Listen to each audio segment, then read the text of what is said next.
Hey everybody, welcome back. We are going to be in Second Chronicles yet again. Today we're going to be in chapter 10, and then we're going to see what's been. Okay, I don't know.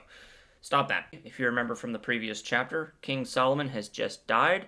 His son Rehoboam is taken over, and basically chapter 10 in a lot of ways is a masterclass in how not to lead a kingdom.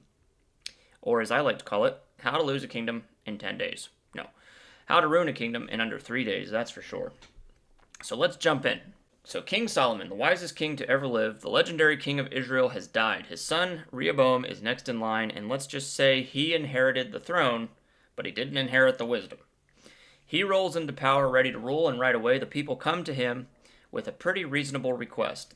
They're led by this guy named Jeroboam, who basically says in verse 4, "Your father was a hard master," they said. "Lighten the harsh labor demands and the heavy taxes that your father imposed on us. Then we will be your loyal subjects." So in modern terms, they're basically saying, look, your dad has taxed us to death and worked us like animals. Lighten up on us, and then we're all in. So Rehoboam, in a moment of decent leadership, says, "Come back to me in 3 days while I think about this." It's a pretty fair statement to say. It's fair enough. The old royal stall tactic, am I right? So he needs a few days to kind of think things over. He wants to talk to his advisors. It seems like a wise move in theory. But then Rehoboam goes to his father's former advisors, who are older men who have seen the rise of Solomon's empire. They know how to manage people, how to maintain peace. And in verse 7, they say, "If you are good to these people and do your best to please them and give them a favorable answer, they will always be your loyal subjects." So they're basically like, look, Rehoboam, if you lead with humility and empathy, these people will follow you for your entire life. But then, in a classic insecure fashion, Rehoboam decides he wants to check with his boys. He wants to check with his crew, the younger friends, the guys that he grew up with. And probably these guys were more comfortable in a party scenario than they were in like a boardroom or a decision-making scenario. And they tell him in verse 10, it says, "This is what you should tell those complainers who want a lighter burden.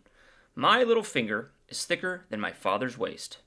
Yes, my father laid heavy burdens on you, but I'm going to make them even heavier. My father beat you with whips, but I'm going to beat you with scorpions."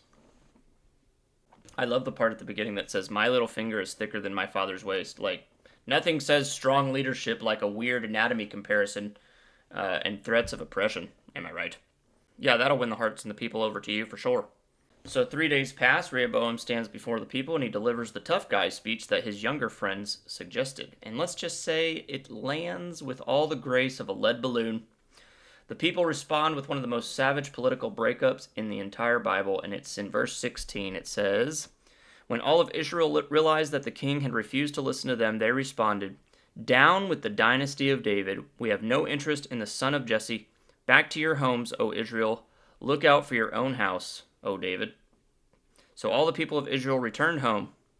And just like that, 10 of the 12 tribes walk away. The northern kingdom of Israel splits off. It's a full-on national fracture. And it's caused by one leader's pride, insecurity, and inability to listen." So that is where chapter 10 ends. And what are we going to take away from this ancient royal train wreck? Besides the obvious, like, never take leadership tips from guys who think they're feeling 22. Alright, first thing that I think we need to look at here is that we need to surround ourselves with wise voices, not just agreeable ones. We don't need yes men, we need people that are going to give us hard truths and we can trust their advice. Rehoboam had access to seasoned advisors, but he preferred the echo chamber of his younger friends. And I think in a lot of ways we can relate to that. So we need to be careful on what voices we're surrounding ourselves with.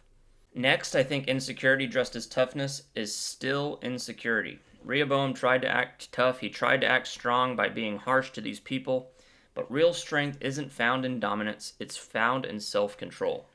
And last but not least, I think good leadership listens before it speaks. Good leadership listens before it speaks. The older elders, they gave Rehoboam some solid advice. They gave him a people-focused advice. They basically said, serve your people well and they'll serve you loyally and willingly. But Rehoboam chose pride over his people, and he lost almost everything because of it. So the question I have for you today is this. When we face tough situations or tough decisions, especially decisions that affect other people, whose voices are we listening to? Are we seeking out truth or are we seeking out validation? My advice, seek out truth. Won't he do it?